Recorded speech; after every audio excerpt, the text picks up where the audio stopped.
तो आज हम श्वसन क्रिया के बारे में बताएंगे। श्वसन जीवों का एक सामान्य लक्षण है। जंतु हो या पौधा, श्वसन क्रिया सभी करते हैं। श्वसन है क्या? आमतौर पर हम लोग सांस लेना कह देते हैं आम भाषा में। कोशिका के अंदर भोज्य पदार्थों के जैव रासायनिक ऑक्सीकरण द्वारा ऊर्जा उत्पन्न होती है। इस क्रिया को श्वसन कहते हैं। श्वसन क्रिया में उत्पन्न ऊर्जा का ही उपयोग हम जैविक क्रियाओं को चलाने के लिए करते हैं। जितने भी जीव हैं, जैविक क्रियाओं को चलाने के लिए ऊर्जा चाहिए। ऊर्जा मुक्त होती है श्वसन क्रिया में, प्राप्त होती है पोषण से। तो श्वसन वास्तव में कोशिका के अंदर भोज्य पदार्थों के जैव रासायनिक संकरण मतलब ऑक्सीकरण से उत्पन्न होने वाली ऊर्जा की क्रिया है, जिसमें ऊर्जा उत्पन्न होती है। अब श्वसन क्रिया ज्यादातर जीव ऑक्सीजन लेते हैं, कार्बन डाइऑक्साइड निकालते हैं, चाहे पौधा हो या जंतु। लेकिन कुछ सूक्ष्म जीव श्वसन के लिए ऑक्सीजन नहीं लेते हैं। ये कहलाता है अनाक्षी श्वसन। सामान्य रूप से अगर ऑक्सी श्वसन की बात की जाए या श्वसन क्रिया आपसे पूछा जाए तो ये आपका C6H12O6 ग्लूकोज यानी कार्बोहाइड्रेट का ऑक्सीकरण होता है। इसमें कार्बन डाइऑक्साइड और जल उत्पन्न होता है प्लस एनर्जी, ऊर्जा मुक्त होती है। ये श्वसन क्रिया है। लेकिन ये ऑक्सी श्वसन है।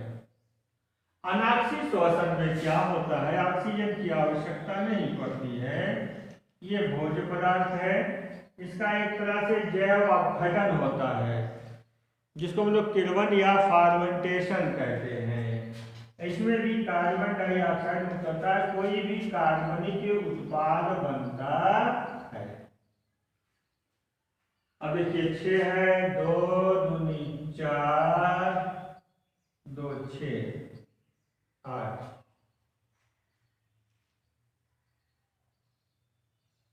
2 पंजे 10, 2 12, 4 12 4 2 6। तो ये आपका जो है अनाक्षी श्वसन है।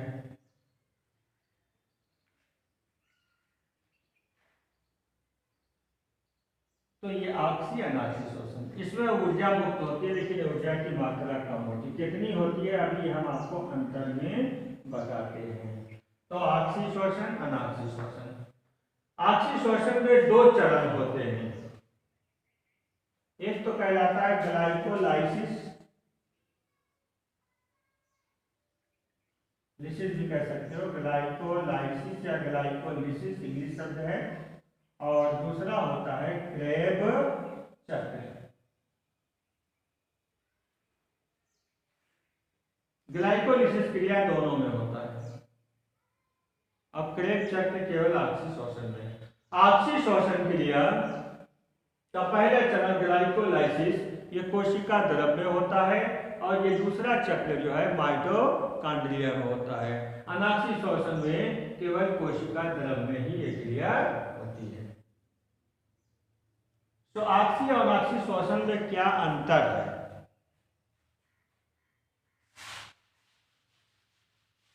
ये प्रश्न बहुत कॉमन है। ऑक्सी श्वसन और अनाक्षी श्वसन में अंतर।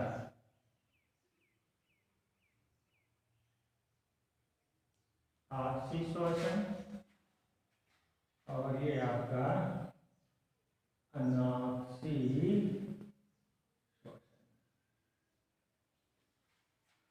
ऑक्सीशोषण में ऑक्सीजन की आवश्यकता पड़ती है, इसमें ऑक्सीजन की आवश्यकता नहीं पड़ती है। ऑक्सीशोषण के दो चरण होते हैं, ग्लाइकोलिसिस और क्रेब्स चक्र। अनॉक्सीशोषण में केवल ग्लाइकोलिसिस होता है। ऑक्सीशोषण में ग्लूकोज का पूर्ण ऑक्सीकरण होता है, यानी ग्लूकोज जो ऑक्सीकरण होता है, आपको भी सभी का दिखाते हैं, पूरी तरह कार्बन डाइऑक्साइड और जल में बदल जाता है। उसमें एक जो है अनॉक्सीशोषण में कार्बनिक यौगिक बनता है, यानी पूर्ण ग्लूकोज का पूर्ण ऑक्सीकरण नहीं होता है। ऑक्सीशोषण में जल और कार्बन डाइऑक्साइड बनता है। अनॉक्सीशोषण में अल्कोहल या कोई भी कार्बनिक उत्पाद और कार्बन डाइऑक्साइड बनता है। ऑक्सीशोषण में ग्लूकोज के एक अणु से 673 किलो कैलोरी ऊर्जा उत्पन्न होती है, और उसमें 673 किलो कैलोरी ऊर्जा उत्पन्न होती है। इसमें 21 लिख दो, चाहे 22 लिख दो, 21 से 24 तक किलो कैलोरी ऊर्जा उत्पन्न होती है। इसमें 38 एटीपी का लाभ होता है, एंडोसिन ट्राइफॉस्फेट, और इसमें जो है केवल 2 एटीपी का लाभ होता है। तो ये कभी कभी अंतर आपके यहाँ आता है, आप लिख सकते हो। ऑक्सीशोषण कोशिका द्रव माइटोकॉन्ड्रिया दोनों में होता है, वो केवल कोशिका द्रव में। ऑक्सीशोषण जीवाणु कवक जो सूक्ष्म जीव होते हैं, कवक और जीवाणु को छोड़कर जितने भी आपके जीव हैं सब में ऑक्सीशोषण होता है। अनॉक्सीशोषण जीवाणुओं में, कुछ फंगस यानी कवक में, और अंकुरित बीज को छोड़कर किसी में नहीं होता है। तो ये जीवाणु कवक अंकुरित होते हुए बीज में अनॉक्सीशोषण होता है। ये अंतर आप नोट कर लीजिए।